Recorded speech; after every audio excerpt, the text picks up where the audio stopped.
fighting between 130, 135, and 140.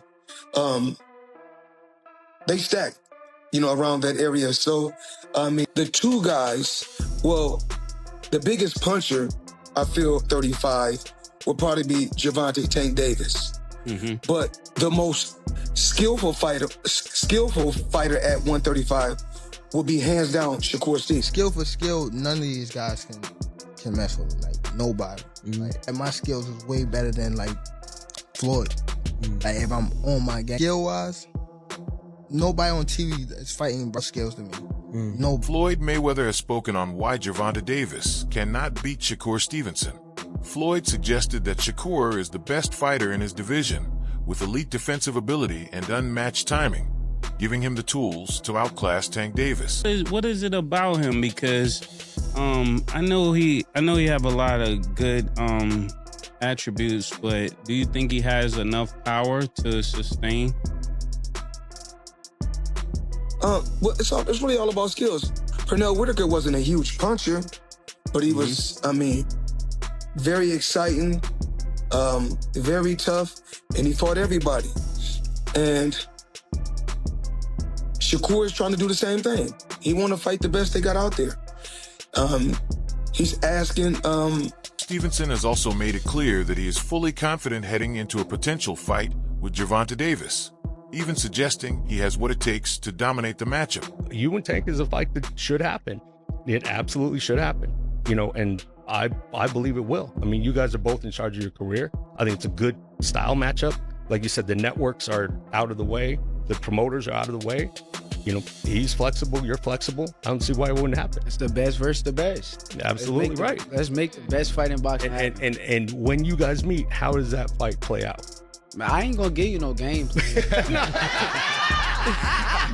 think I'm gonna jump on the phone with Tank right after? No, I would tell you this. I'm gonna come out victorious. Okay. Yeah. As many analysts are now saying that the long-awaited clash between Tank Davis and Stevenson is finally moving closer to reality, with talks reportedly gaining momentum. Some believe the mega fight could potentially materialize in September, depending on final negotiations and scheduling. Reports are coming out and debates are taking place about Shakur Stevenson and Gervonta Davis fighting. Shakur called it the biggest fight in boxing, believing it would define the sport and bring the most attention from fans worldwide. I know that Tank tired of me talking, so if he tired of me talking, he step me up. So he won't even say your name. I hear he won't even say your name. Yeah, he won't even say my name right now. So let him come step me up. Let's see what he really want to do. I think he's confident in his abilities. I'm very confident in my abilities, so it gotta happen. It's the biggest fight in all the sports. Like, I think that's the Super Bowl right there. I could not agree more with you. How do you think it would go? Do you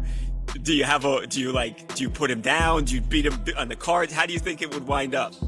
I ain't gonna say my game plan. I'm gonna keep it to myself. He's strategizing already. I'm strategizing, and I'm very focused. Like, I'm so focused right now. People don't understand how I feel. So all I'm thinking about is boxing. All that's on my mind is boxing. In a previous interview with TMZ, Stevenson made it clear that a clash with Tank Davis is the bigger fight compared to Devin Haney, saying it carries more hype and significance in boxing. He believes the matchup with Tank would define greatness, highlighting it as the most important bout in the lightweight division. People want to see you and Devin fight and do that too. I think both fights is the fights. I think both fights is great fights. Honestly, I think me and Tank is like a bigger fight, but I think me and Dev is like the fight where I can establish who I am. Stevenson has shown appreciation for Floyd Mayweather backing him, emphasizing that their relationship goes far beyond boxing. He does not just see Floyd as a legendary figure, but as a genuine friend and mentor in his life. Stevenson has often spoken about admiring Mayweather and learning from his experience, which helps him grow both inside and outside the ring. I appreciate them guys. I appreciate them. I really don't even look at them like how everybody else look at them. I look at them friends. Yeah, like it's like cool people. What's the last couple from you? What's the sort of best bit of advice you give? You've obviously got so many people you can call on. You're in a very fortunate position like that, and you've got a strong team. What's the sort of best bit of advice he's give you in this game? a lot of advice he would give me, like boxing related, and he always want to show me like little tricks and little things that I could take with me.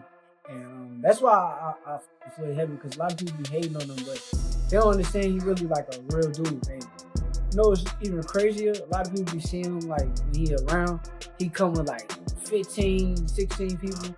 I swear he had to be at the gym with like 2 or 3 people. 2 or 3 people chilling. It was a normal vibe for him. It was regular. He was comfortable, and I think that side of Floyd, I think that's the side that I like. We're just caught up in London, so we don't need to go into the fight too much. We'll be out there in Saudi Arabia and we'll catch up further then. Oscar Valdez, the WBC super featherweight world champion, has shared his thoughts on potential matchups. While he believes that Shakur Stevenson could beat Gervonta Davis, he ultimately leans toward Davis as the more formidable opponent. The guy that beats Gervonta, in your opinion? No, it's a tough one because Tank carries a punch, but you gotta, if you're gonna knock somebody out, you gotta first hit him. And Shakur is very difficult to hit. He's always a step away. You know, Shakur, what can I say? People saw the fight. You know, I gave him my best, and you know, try to land those shots is not easy. And even if you land those shots, it's in a defensive way where he's kind of backing up and you can't. Fight between Gervonta Davis and Shakur Stevenson could turn Shakur into a megastar overnight, instantly elevating his global profile and fan base. A victory over Tank would cement his status as one of boxing's elite, bringing massive attention, pay-per-view success, and worldwide mainstream recognition. Shakur Stevenson he's just not a big star, but he can be a big star if he fights somebody like Gervonta Davis. That's the ticket for him right there. Is the fight between him and the guy that's the most popular guy in that weight class, or anybody below Canelo. The reason many analysts believe the fight is finally getting closer is that many of the old promotional and political barriers that once delayed or controlled big matchups in boxing are reportedly no longer as strong. So let me bridge into this conversation why I think this fight can happen. Because these guys' backing is gone. I mean, like, look at the people that have been really supporting and truly supporting behind the media push in boxing, behind a lot of the fights and a lot of the stuff over the last 10 years. It's Daniel Kinahan, the international crime boss, and his front man, my personal opinion, his front man, Turki Al-Sheikh, who put an aura of legitimacy around the actions of Daniel Kinahan, right? So now you see, but what happened to these guys? They're gone. They're gone. Daniel Kinahan got arrested after Mohammed bin Salman now says that he's going to be pulling his money from sports, like coincidentally, right? Coincidentally, the big money launderer, the big arms dealer, the big, DRUG dealer gets arrested. Right around the same time that these guys say, I don't think we can put this money through. Terrence Crawford has openly praised Shakur Stevenson for his exceptional skill set, highlighting his unique style, defensive brilliance, and high-level boxing IQ.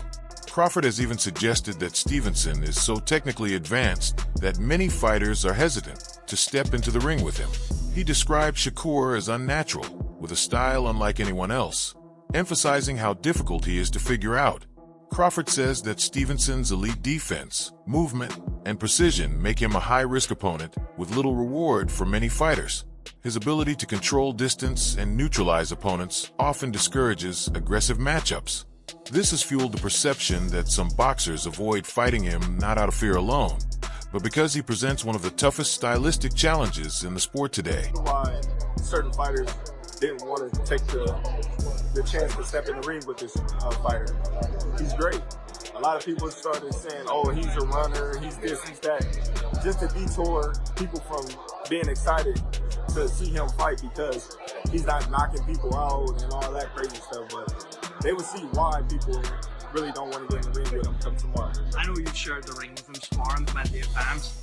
What makes Shakur Stevenson great? What makes him different? What makes him, I don't want to say an ilk of yourself, but in the same kind of era, the Bud Crawford era, he's got a Shakur Stevenson era coming through. Everything.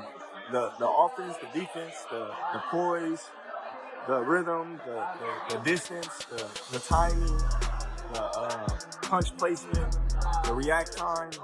Greg Hackett has stirred debate by speaking on the real reasons why Gervonta Davis has yet to face Shakur Stevenson, pushing back against the simple ducking narrative. According to Hackett, the situation is more complex and tied to boxing politics, timing, and business decisions rather than fear alone.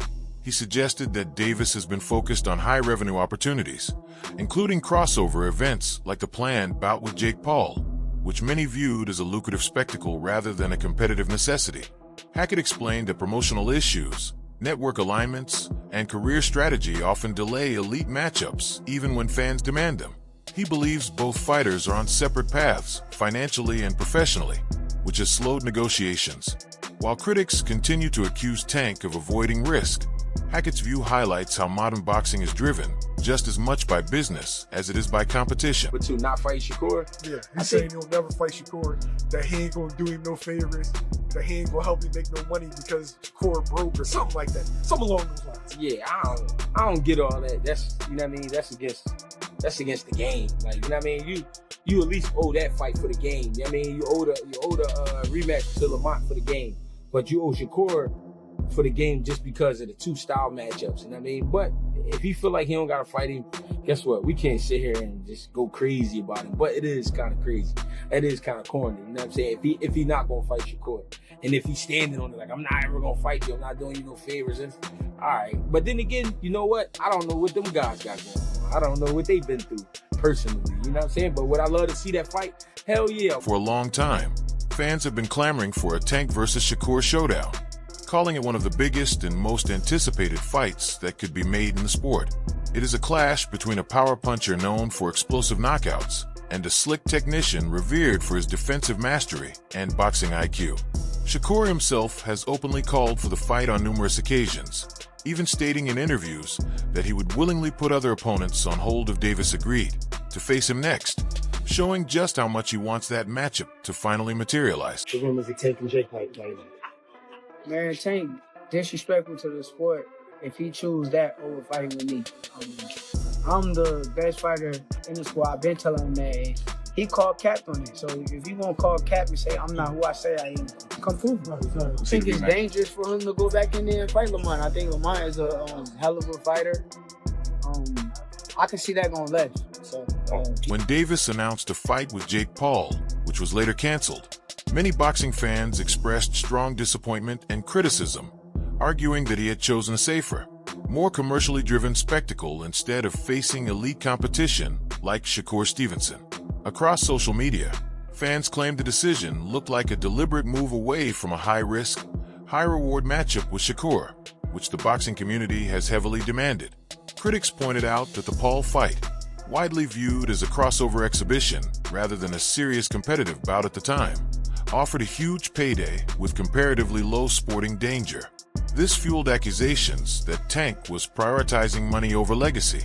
Many also referenced his history of not directly calling out Stevenson or engaging in negotiations for the fight, suggesting a pattern of avoidance. Shakur, obviously you are a student of boxing. You love this sport. I mean, when you hear this today on social media or wherever you happen to get the news, were you like, what? Like, can that actually be, man? Nah, I'm not shocked. I mean, his last fight when he fought Lamont, Jake Paul was at the fight. He told y'all he was going to fight somebody like Jake Paul. So I'm not shocked. It don't surprise me. So Jake, when he fought Mike Tyson, he was 227 pounds. He was 199 and like 199 point something his last fight against Julio Cesar Chavez Jr. He hasn't been only boxing for a couple of years. He's 12-1. Tank Davis obviously been boxing his whole life. He's 30-0-1. He's knocked everybody out except for 3 opponents in his life. But at what point does size matter so much, though, where it can't be overcome, Shakur? And is it in this case here when you've got what is like a 70-pound difference between these two guys? I mean, size will play some part of the fight, but if I'm thinking like I'm Tank, I'm probably just gonna go out there and try to outbox him and use my knowledge and IQ against him. So I can see Tank just outboxing him and making it real easy. Is there any way you could, any realistic or legitimate way in your mind you could see Jake Paul winning a fight against Tank? No. No way. However, at that time, Davis had made it clear that he was unfazed by the growing criticism surrounding his decision to fight Jake Paul. At a recent press event promoting the matchup, he dismissed negative fan reactions, saying he does not pay attention to shifting opinions in boxing and on social media. Davis emphasized that fans constantly change their views, depending on outcomes, and that he refuses to let outside noise influence his career choices. He further told critics to simply sit back, enjoy the sport, and stop worrying about his decisions moving forward. While the fight was eventually canceled, his comments sparked even more debate, with supporters praising his confidence, while critics accused him of avoiding tougher fights. Despite the backlash, Tank remained firm on his stance, focusing on business decisions and big money opportunities, rather than public approval or pressure from boxing purists. A lot of boxing fans aren't happy with the fact you've taken this fight rather than the road rematch, fights with the likes of Shakur, Devin Haney, Teofimo, etc. What do you make of that reaction? Can we still expect to see those fights? Why should I care what they think? When y'all switch somebody can have a bad day, y'all switch it on who y'all favorite fighter is or who this person is supposed to fight. Like y'all need to sit back and be fans and just enjoy the sport. Like y'all even talk about people's personal lives. Like why when it come to that? Can we still expect to see any of those fights in the future though? And y'all keep talking about fighting somebody. Didn't he just have a fight? And what happened? He won. How he look in it? Exactly. But y'all say some different shit when it's me, right? Cause y'all want me to lose. When y'all see people in that limelight too long, they want to take that they want somebody else to come take that spot. That's why it's always like, come on, bro. That's what happened with Floyd. Y'all seen him too much, and once y'all seen him so much, y'all start hating on it. Like it turned from. As talks continue and boxing fans keep debating, the potential showdown between Shakur Stevenson and Gervonta Davis remains one of the most talked about and elusive fights in the sport. Stevenson has repeatedly insisted that his defensive mastery, ring IQ, and precision would give him the edge in a high-level tactical battle. He has also described the matchup as the biggest fight in boxing, one capable of breaking major pay-per-view records and drawing global attention. Despite the constant call-outs and public interest, both fighters are currently focused on separate career paths, with Stevenson continuing to build his legacy across multiple divisions and Davis prioritizing his own fight schedule and business decisions. As a result, while the hype keeps growing, the super fight still feels uncertain and likely remains some distance away from becoming reality. Yo, hey, when are we gonna see the Shakur Tanks, the Shakur Devin, the Devin Tanks? There's only one fight that is really the one. Bad. If we were like gonna be for real about it, like, keep it on. Like, my opinion, my like skill and like boxing, like all around boxing, right? Yeah. Cause we ain't talking about somebody that just got a good jab or what. Yeah. Talking about like all around. Do everything. Yeah, boxing. And Tank the biggest fight. It's the biggest fight in the world. Yeah. Like it's the biggest boxing fight in the world when it happens. Y'all with like 147, 140. Nah, hell no. 135? 35, 40, I don't know. I can see it happening not too far in the future. Really? Yeah. I think Tank. What do you think? Should Tank finally step up and face Shakur Stevenson? Drop your thoughts in the comments below.